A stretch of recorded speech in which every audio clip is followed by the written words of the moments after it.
আসসালামু আলাইকুম। Ivy simple cooking চ্যানেলে আবারও আপনাদের সবাইকে স্বাগত জানাচ্ছি আজকের এপিসোড দেখার জন্য। আজ তৈরি করেছি 6টা ডিম দিয়ে ক্যারামেল পুডিং, তাও আবার গ্যাস ওভেনে। কিভাবে পারফেক্টভাবে এই ক্যারামেল পুডিংটা তৈরি করা যায় সেটা আপনাদের সঙ্গে শেয়ার করতে যাচ্ছি।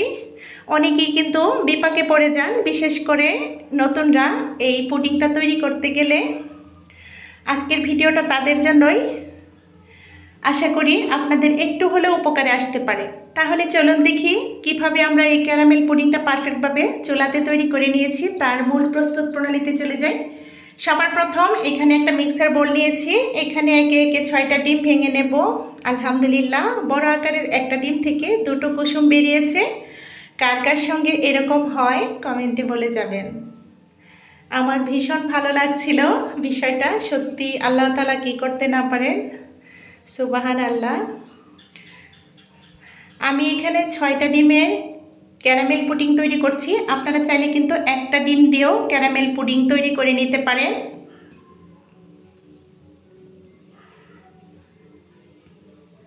চারটা ডিম ভেঙে নিয়েছি। এইবার কিন্তু বাটি থেকে ঢেলে দিচ্ছি। আসলে 2টো ডিম ভেঙে গিয়েছিল, সেই 2টো ডিমও দিয়ে দিয়েছি। মোট 6টা ডিম থেকে 7টা কুসুম পেয়েছি, আলহামদুলিল্লাহ। এখন সমস্ত ডিমগুলো আমরা ভালোভাবে একটা হ্যান্ড উইক্সের সাহায্যে ভালোভাবে ফেটিয়ে নিচ্ছি। এই হ্যান্ড উইক্সের কাজটা কিন্তু খুব সাবধানতা অবলম্বন করতে হবে, তা না হলে কিন্তু পুডিংটা ভালো হবে না। যদি ফুমি ভাব চলে আসে তাহলে কিন্তু সমস্যা হয়ে যাবে। এইবার চিনি দিয়ে দিলাম 1 টেবিল চামচ পরিমাণ। লবণ দিয়ে দিয়েছি এখানে 1/2 চা চামচ পরিমাণ। আপনারা মিষ্টি খাবারে লবণ পছন্দ যদি না করেন তাহলে স্কিপ করতে পারেন। 1 কিলো দুধকে আমি 1/2 কিলো করে নিয়ে দিয়ে দিচ্ছি। একে একে অল্প অল্প করে মিশিয়ে নেব। ভালোভাবে হ্যান্ড সাহায্যে আমরা মিশিয়ে নেব। আপনারা চাইলে কিন্তু এখানে কোনো এসেন্স ইউজ করতে পারেন, যে যেই ফ্লেভারটা পছন্দ করে সেই এসেন্সটা ইউজ করতে পারেন। এখন কিন্তু আমি একটা ডাল ঘুটনি দিয়ে ঘুটে নিচ্ছি ভালোভাবে, যেন এই পুডিংয়ের ব্যাটারটা তৈরি হয়।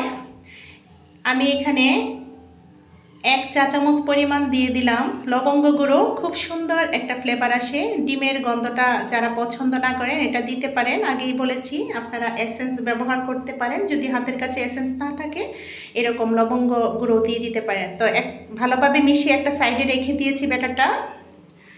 পুডিংয়ের ব্যাটারটা সাইডে রেখে দিয়ে এখন ক্যারামেল তৈরি করব। ক্যারামেল তৈরির জন্য আমি এখানে 2 টেবিল চামচ পরিমাণ চিনি নিয়েছি। 1/2 কাপের চাইতেও কিছুটা কম হবে দিয়েছি নর্মাল পানি। আর আমি কিন্তু পুডিংটাতে 3 টেবিল চামচ পরিমাণ চিনি ব্যবহার করেছি। আপনারা চাইলে কম বা বেশি করতে পারেন। ক্যারামেলটা তৈরি হয়ে যাবার পর আমরা যেই পাত্রে পুডিংটা তৈরি করব সেই পাত্রে কিন্তু ঢেলে নেব। ঢেলে নিয়ে তলানিতে একদম ছড়িয়ে দেব। ঠান্ডা হওয়া পর্যন্ত আমরা একটু অপেক্ষা করব। খুব তাড়াহুড়া থাকলে একটু পানির উপরে বসিয়ে রাখতে পারেন। দেখতে পাচ্ছেন ভালোভাবে কিন্তু ছড়ানো হয়ে গেছে তলানিতে। এই পর্যায়ে একটা স্ট্রেনারে বা একটা ছাঁকনির সাহায্যে ছেঁকে নেব সমস্ত ডিম দুধ ফেটানো ব্যাটারটা।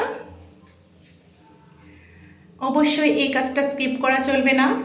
পারফেক্ট একটা পুডিং তৈরি করতে হলে অবশ্যই এই কাজটা করতে হবে। একটা ছাঁকনির সাহায্যে ছেঁকে নিতে চেষ্টা করব। এই যে দেখুন, কোনো প্রকার যেন লাম্পস ভেতরে না যায়।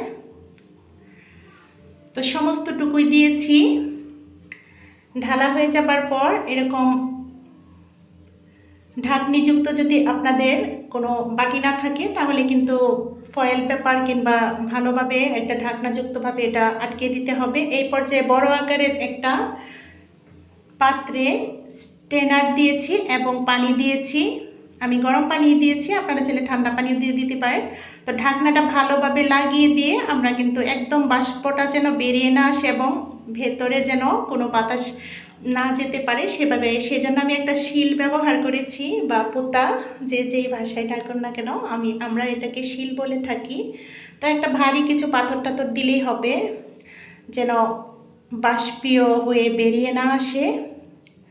তো তো আমরা এখানে 15 থেকে 20 মিনিট মিডিয়াম টু লো ফ্লেমে জাল করে নেব। 20 মিনিট পর এসে আমি একটু চেক করে দেখেছি, কাঠিটা কিন্তু ক্লিন এসেছে। এই পর্যায়ে কিন্তু হয়ে গেছে, এভাবেই বুঝে নিতে হবে পারফেক্টভাবে হয়েছে কিনা। আর যদি কাঠিটা একটু জড়ানো থাকে কিছু, তাহলে কিন্তু আরও 2-3 মিনিট জাল করে নিতে হবে। এখন আমরা ওই পাত্র থেকে পুডিংয়ের পাত্রটা বের করে নিয়ে এসেছি। এই কাজটাও সাবধানতা অবলম্বন করে নিতে পারেন। পানিটা ঠান্ডা হয়ে গেলেও কিন্তু আপনারা এটা বের করে নিতে পারেন। এরপর একটু অপেক্ষা করব যেন ঠান্ডা হয়ে যায়। ঠান্ডা হয়ে যাবার পর দেখতে পাচ্ছেন একটা নাইফের সাহায্যে একদম সার্কেল করে কিন্তু একটু ছাড়িয়ে নিতে চেষ্টা করছি। দেখুন, এই কাজটাও করতে হবে, তা না হলে কিন্তু ভেঙে যাওয়ার আশঙ্কা থাকতে পারে। আর আমি আবারও বলছি, এই পুডিংটা একটু ঠান্ডা হওয়ার জন্য অপেক্ষা করতে হবে। গরম থাকাকালীন কিন্তু এটা ট্রান্সফার করা যাবে না, তাহলে কিন্তু পুডিং নষ্ট হয়ে যেতে পারে, ভেঙে যেতে পারে। এই কাজটাও কিন্তু সাবধানতা অবলম্বন করতে হবে। আপনারা আসলে এটা দেখেই বুঝে নেবেন আশা করছি। অবশ্যই নতুনদের উদ্দেশ্যে বলছি। তো আমি একটা সার্ভিং প্লেটে ট্রান্সফার করে নিয়েছি।